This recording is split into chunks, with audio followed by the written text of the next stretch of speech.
Welcome, everybody, to Live with Kevin and with John. I'll introduce you to John in just a second. So glad that you're here for a live episode of the Remarkable Leadership Podcast. It won't go on the podcast itself for a while, but if you are joining us today, you're getting like a couple of month head start. How about that? You didn't even know you're going to get that much of a head start. So here we go. Public speaking. For most people, this idea just raises their blood pressure. As a leader, you might feel the same way, but you know that it's part of the job, and that might make it even a weightier topic and make you even perhaps more anxious. Today, you're going to find great value and inspiration in the conversation I'm going to have with John Bowe, even if you personally are okay with public speaking. Because if you aren't, even if you are, you've got team members who aren't. And so your ability to coach them and help them is valuable as well. So we're live and we're ready for your input. If you've got questions, put them into the chat and we'll answer them, ask them as we can. And if you're not with us live, you can always join us for future episodes by going to remarkablepodcast.com/Facebook or remarkablepodcast.com/LinkedIn, depending on where you happen to be finding us. And so now, let me introduce my guest, the author of this wonderful new book, which is wonderful because, well, I believe it's wonderful. We'll leave it at that. John Bowe is a speech trainer, an award-winning journalist, and the author of I Have Something to Say, Mastering the Art of Public Speaking in an Age of Disconnection. He's contributed to The New Yorker, The New York Times Magazine, GQ, McSweeney's, This American Life, and many others. John, I'm excited. This is going to be great. Welcome. I'm glad you're here. Well, thanks a lot, Kevin. So I have to tell you that I often ask a question tell me about your journey. And when I was reflecting on thinking about this morning, I think that 2 years ago, the intro I would have given for you would have been different. Because a couple of years ago, it wouldn't have included speech trainer in that description, right? So, no. So seriously, tell us a little bit about your journey, because your journey is a big part of the idea behind this book. So can you just tell us a little bit about sort of what led you to being a writer, but more specifically, what led you to writing this book? Well, it's long, tortured, and hapless, so brace yourself. But I'll try to make it short and sweet. I was basically a social justice writer. I wrote about farm workers and different kinds of labor things. So that doesn't position me as a self-help book writer or a speech expert. So all of this was by accident. My interest in the subject was completely random. I was doing an oral history in 2010. I do these oral histories in collaboration with a bunch of other people, sort of like Studs Terkel, and I'll pick one very quotidian subject in everyday American life. So I did one about work, and the book was called Gig, Americans Talk About Their Jobs. I did one about love called Us, Americans Talk About Love.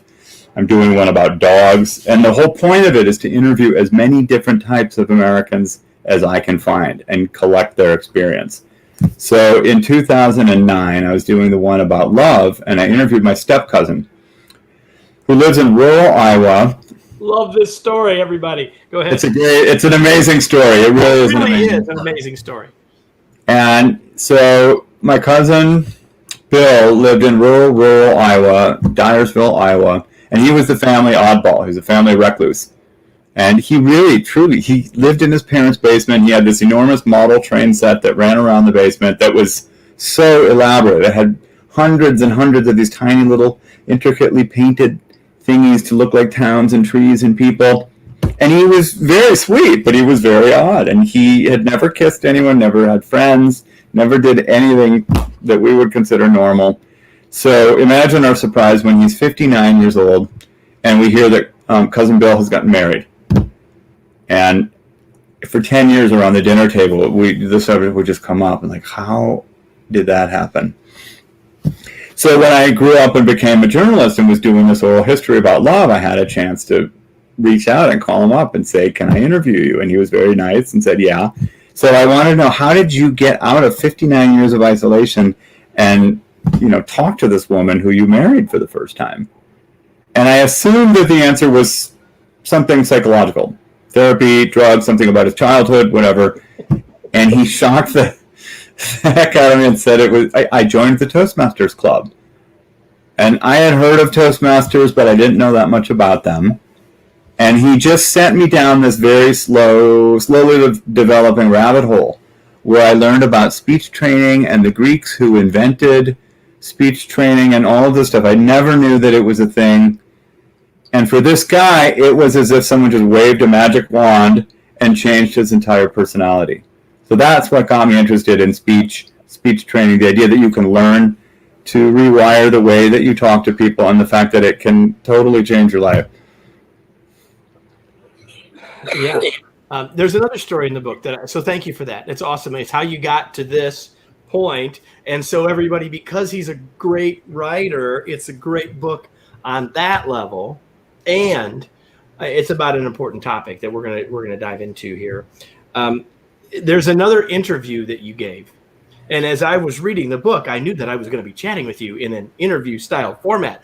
And it was about the book about working, I think, or about one of these books where you're like, tell me about the book, and you prepared for all that. And then someone said, tell us about your experience. Tell us just a little bit about that story as a jumping off point for where we're going to go the rest of the way, John. Well, I mean, the story was about me being interviewed for this first oral history that I did, which I did with my sister and a friend, so it wasn't really all about me at all. It's not the same as writing. I'm interviewing, I'm editing, so I'm the editor. I'm not the writer. So any kind of attention about me during that thing made me nervous. But for any other project, it would have been the same. Yeah, and your name's on the book. You can't get out of it, John. But writers are weird, right? We think that we can live and interact through the printed page and anything in real life. I mean, I'm fine now, but at that time, I just was like, well, don't talk to me. I speak, through the page. So this interviewer on this NPR show, we talked about the book and had a fun conversation because it is full of all these fun stories. And then they said, what about you, John? What's your favorite or least favorite job? Tell me about the worst job you ever had. And it's not even like I thought about what I was saying. My goal was to be honest and to be humble. And I just said, well, probably this right now, I'm sitting here talking to you because I don't like talking about myself. And I thought that I was being, a humble citizen, just reporting honestly from the front. And I had no idea how antagonistic that must sound or how horrible it must sound. Wasn't your goal, but that's what happened, right? So that you were going to say something else? I was. Now that I've done this book and I've studied public speaking, I understand that everything we've learned about it is false. Well, not everything, but a lot.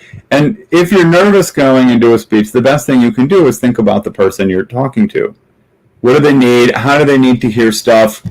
And all I knew how to do is what most people know how to do, which is to feel terrible about myself, to worry about how much I hate it, how badly I'm going to do, what horrible things about my personality and my soul people are going to see once I screw it up badly. And so I'm only thinking about myself. I'm not thinking at all about the person I'm talking to. So the fact that I could say something that is ultimately that offensive to someone. I mean, what would you do if one of your guests on your show said, yeah, I don't want to be here talking to you?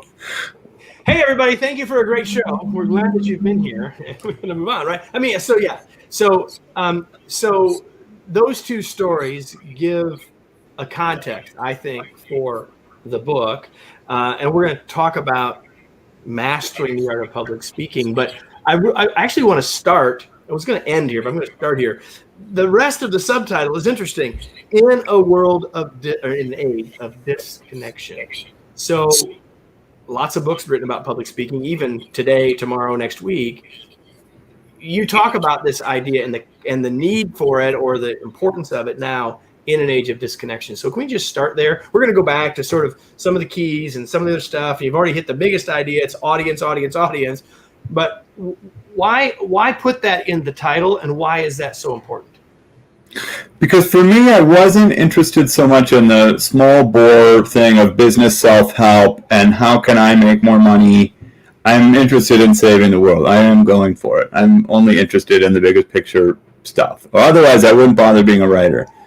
I really don't think there's any purpose to writing a book unless it is for the good of people in general. And so when I studied this, when I learned about this subject, which I had never cared about, it was never on my radar, and I realized, I connected the dots, and I looked up why and how the Greeks invented it, It had a lot to do with democracy and making democracy work. So there was always this two-sided mission with public speaking. One is to make me be a better, smarter guy who can get along with people and express my ideas better and be more successful in work or politics. But then there's this larger idea of what happens to a society that can't talk to itself, that can't express ideas in a fair way, that isn't abusive or deceitful. You need skilled practitioners of speech to be able to have good arguments and good democracy. So I realized when you connect the declining civic engagement in this country, if you add it to the partisan politics, our politics are horrible right now. You measure all the things about neighbors not trusting their neighbors. People don't trust the medical establishment. They don't trust the political institutions. All over, in every part of the society, there's this whole thing.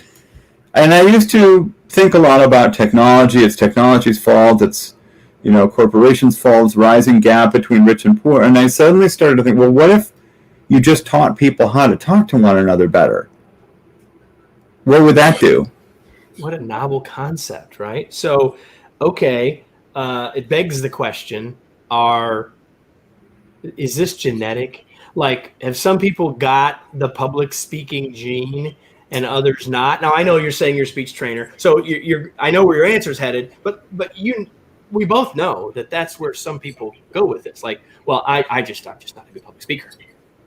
I used to think it was because of my personality. As a writer, I was too full of information and too deep and too special and all this stuff. So therefore, I couldn't be like those blithe people who have the ability to trot out on stage and just speak their heart. And I realized that it might have a little bit more to do with the fact that I've never learned anything about how to do it.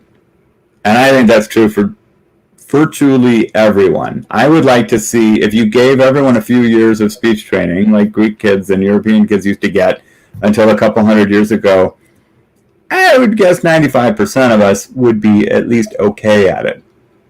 And so I don't believe it. I don't think it's genetic. I think it's all training. It's skills, right? And so a large part of the book is about the path that you went on to learn the skills. So I'm going to go to that, but there's a danger here. Like, if we think it's genetic, then we won't, we'll say, well, I can't, or I won't, or whatever. But if it's skills, and we are of the same belief in that regard.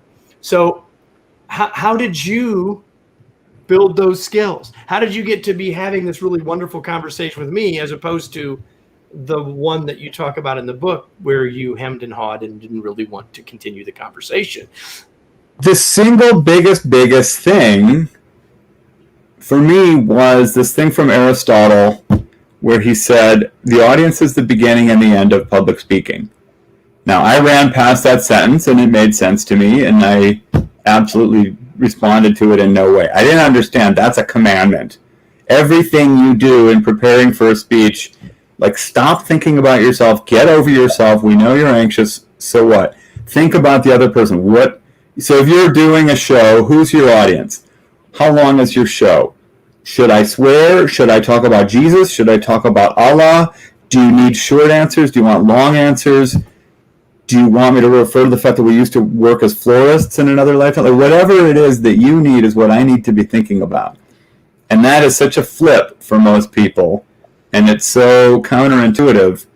That one thing is the thing that began, not at first, not immediately, but to get me into understanding how to do this. So we had a comment come in from LinkedIn that said, Byron said, teach people to talk to each other better. Wow, what a concept. So I think he's with you on that. And I actually love that phrase, John, because even though we said it in the context of public speaking to a group, not just one-on-one, it applies in both. But it also takes the edge off of, oh my gosh, I'm going to do this in front of people, right? So if it's about the audience, it's about the audience, it's about the audience. It's a commandment. I'm with you on that 100%. So you didn't just become more effective at giving a talk because of reading Aristotle, and you didn't just become more effective at giving a talk because you wrote about it. How did you build the skills? You talked about that's a mindset, like that's on top of it all, right? underneath it's a mindset that you have to marry to practice, right? So learning it and having this big lightning bolt is really helpful, but it's not going to get you there. It's every time I have to do something that's a speech this is easier because it's a Q&A, but if it's just me babbling away and talking, I have to prepare like crazy, and it's not fun. I don't like it. But if I do the work and I really do what I'm talking about now, thinking, okay, how do they need to hear this? How do they want to hear it? How can I be helpful to people? Then by the time it's showtime, I'm not nervous. I'm a little bit nervous, but I'm not super nervous. I'm not choked up. And I have my flight plan kind of organized. I know where I'm beginning. I know where I'm ending. And the magic for me is, before I knew this stuff, at the end of every kind of public speaking thing, I felt this recrimination that was almost suicidal. I felt so vexed by the fact that here I am, I'm a smart guy, I'm a nice guy, I'm a verbal guy, I'm a social guy, and I screwed it up every single time, and I never once said what I meant. I never represented my ideas. I felt like I would be vague and kind of amiable, but ultimately not very punchy. And so I committed the worst crime of all, which was to waste people's time. And I just felt like there's nothing less cool. There's nothing worse you can do to people than to waste their time. There's nothing less cool. I'm going to sneeze. I love that. Excuse me. Bless you. I didn't feel like I represented my ideas. But even though you're saying that, excuse me, about my ideas, yours, even there, I think we all hear that I didn't represent my ideas to the audience in a way that serves them, right? So even in that moment, so you talked a lot in the book about that the magic pill for your cousin kind of became part of the magic pill for you. So talk a little bit about your Toastmasters experience as it played out in your own development. Well, as a journalist, I am used to going in there, and I have interviewed, billionaires and kings and prostitutes and farm workers and criminals, and I'm really good at it because I have traveled all around the world a lot. I can get into any situation and ask people questions and listen without judgment and encourage them to tell the whole story. But the flip side of that is I'm not the one who talks. I'm not the one who tells my own story. I can do it in an informal situation with pals and with family and stuff, but in a formal context for a group, I was always horrible at it. So, I guess the only thing that I knew how to do was to kind of joke my way through these situations, with like tight-lipped. I was just improvising, and I didn't have a plan, and I didn't know any of the techniques for how to do it. And so it was always just faking my way through it as best I could. And I'm a decent faker, but that's still, even a decent faker is just nowhere close to what you need, to do it well. So really, I felt like to throw aside all of what I knew, all of my kind of reflexive defense mechanisms that I had acquired to get through these situations and start from the ground up. It was scarier for me to give my first 2 or 3 Toastmaster speeches to a group of a dozen or 15 Toastmasters in St. Louis Park, Minnesota, than to go on the Jon Stewart, The Daily Show, a decade ago to talk about a book that I wrote, or to give some big, really fancy speeches in New York to big audiences, about public policy groups and stuff. It was really like standing naked and just starting from scratch and just rebuilding my psyche or my identity or whatever you want to call it. And so, what we have in common, John, that you don't know, is that we both were our Toastmasters. I haven't been to a Toastmasters meeting in many years, but was for a number of years. And so as I was reading that part of the book, I was like, yep. I mean, I was hearing all that. And I don't know that I had as much of the angst and worry and stuff that you described, but I know it of many others, and I saw it, and I've talked with people about that and coached people around some of that myself. So if someone's here listening to us or watching us, and they're saying, okay, I'm with John, like this is freaking hard for me. That's a technical term, John. Where do you recommend they start? Well, Toastmasters, I don't think there's any better place than Toastmasters, but they also can't do everything for you. And it may just be that your first couple speeches are going to be terrifying no matter who you are, no matter what it's probably the case in fact. But what the Aristotle thing really did it for me, because the Toastmasters, their idea comes from the guy who founded it, Ralph C. Smedley. He said, we are a club that focuses on learning by doing. You learn by doing. So they don't give you a lot of intellectual background and psychological stuff to walk in there and feel good. You just have to kind of go in there and do it. And for me, I'm more of a thinky person. I'm more of an NPR guy. I like to intellectually know what I'm doing. I have a hard time just doing anything. So for me, all of that stuff that I wrote about and learned from Aristotle and kind of simplified, just think about your audience. Think about your audience. Don't think about yourself. I wish that I had known that stuff going in there, because that would have freed me up and made me stop thinking about myself so much. And it maybe would have made those first couple of speeches easier. You got there, and the going through it helped you get there, of course. So I introduced you by saying that you're a speech trainer. How do you train people to be better speakers? Like, what's your approach? What's your process? Talk to people about what you do, or then perhaps what they could do, on an amateur basis as well with others. Like, what is your approach? What do you do? What I find is that almost everybody has the same kind of conceptual problems in public speaking that I used to have. They think the job of a public speaker is to take all of this information up here in my hard drive and put it into your hard drive. And that misses about 98% of the point of public speaking. It's called public speaking for a reason, because there's a public. And the public is you in the audience. The public is the people who are listening. And so Aristotle's thing is public speaking begins and ends with thinking about the public. It's not thinking about the information.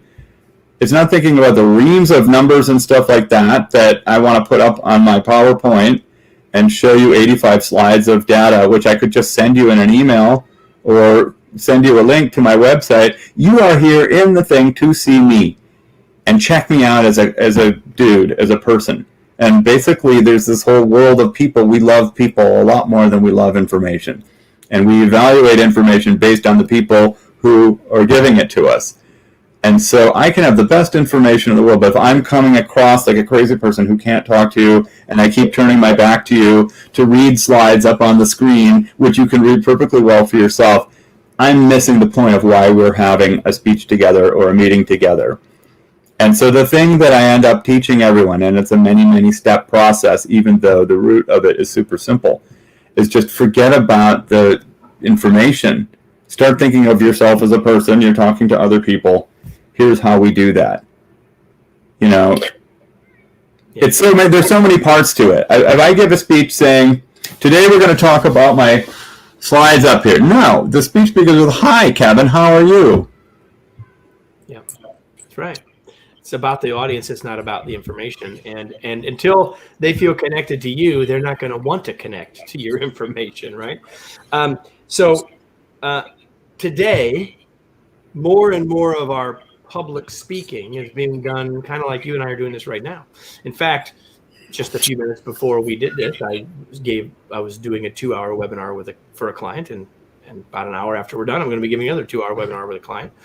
And so what thoughts do you have about doing this virtually? Do you have any specific thoughts to share with people, maybe specific advice to help them doing this virtually?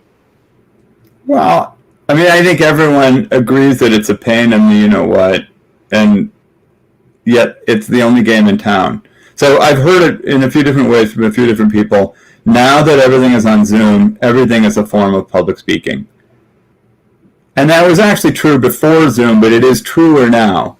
Before I talk to you, I have to get my little circle light up there, and I have to figure out how not to have humongous reflection in my glasses, or I'll look like a crazy person or just kind of a cipher. I have to have my mic here so that you can hear me. So if you can see me, if I'm doing something with the lights that makes it so you can see me 20% less well than you could, I just diminished our connection by 20%. If you can't hear me very well by 15%, that's 15% less connection. So if the words that I say to you aren't clear, or if I come a couple minutes late to the meeting, all of these things diminish the effectiveness of just getting across whatever we need to discuss here. And so people have to prepare for that. Of course it's a pain. Of course we resent it. Everyone wishes we could just do this magic, Vulcan mind probe and not have to do the work. I don't want to do the work either, but it is the job of being human right now. There you go. We're talking with John Bowe, the author of the new book, I Have Something to Say, Mastering the Art of Public Speaking in an Age of Disconnection. So, John, just a couple more questions with you before we finish, sort of shift gears now. And I guess kind of like that interview you talked about a little bit ago, now I want to talk about you. Like, what do you do for fun, John? Oh, that's a good question. I like to cook and garden. And as a writer, I'm working all the time. And so I need hobbies that are kind of boring and kind of rote and kind of mechanical. They can't be too stimulating and they can't be too verbal or cerebral. So cooking and gardening are perfect for that. I had this amazing garden all summer, and apparently there was some virus going around, but my garden didn't care. Exactly. Isn't that right? Isn't that right? That's so true. And the only question I told you I was going to ask you was this one. Like, so what's something that you've read or that you find that you might want to just share with us that you've read that people might find of value? Well, I've been on a tear. I want to write a book about St. Francis, which is weird because I'm not a Catholic. But I've always found the figure of St. Francis to be fascinating. He was kind of the original punk rocker. He just rejected everything in his world. He rejected his parents. He rejected money. And he was kind of the first environmentalist. And he just said, no property. I'm going to go live outside of town and just survive on handouts and have this order of the church that is completely anti-material. So I think in an age of global warming, he's a pretty inspiring figure because he really, was the first to go way off grid in a meaningful way and make it look fun and make it seem like, okay, we can have a decent life doing this. And got people to follow him. Do you have a specific book or just anything about St. Francis? I have there's this one I'm reading right now, which is great, but I have 5 other books like it because each of them teases out different strands. And he's weird because there's very little that's actually known about him, and most of it is invented. And so you're really just looking to see who invented the most interesting stuff about him. Well, as a writer, you probably find that interesting in and of itself, I suppose. Yeah. So, John, where can we learn more about you and about your work as a speech trainer and about the book and the books? Where can we learn more? Come to my website, John F. Bowe. That's John, F as in Frank, B as in Bowe, OWE.com. And there's more there. JohnFBowe.com. So now I got a question for all of you. I'm finished asking questions of John. Question for all of you. Now what? What are you going to do with this? Maybe you got something very valuable for you personally, but intellectual is fine. Action is better. Ralph Smedley and Toastmasters said we learn by doing. I'm going to say that we learn by taking action. What are you going to do with what you got today that would make this useful and valuable for you or for those that you lead that might be challenged with some of these things? So that's my challenge for you. John, thanks for being here. It's a pleasure to have you. I enjoyed the book a great deal, and I'm glad to have the chance to chat with you for a few minutes about it.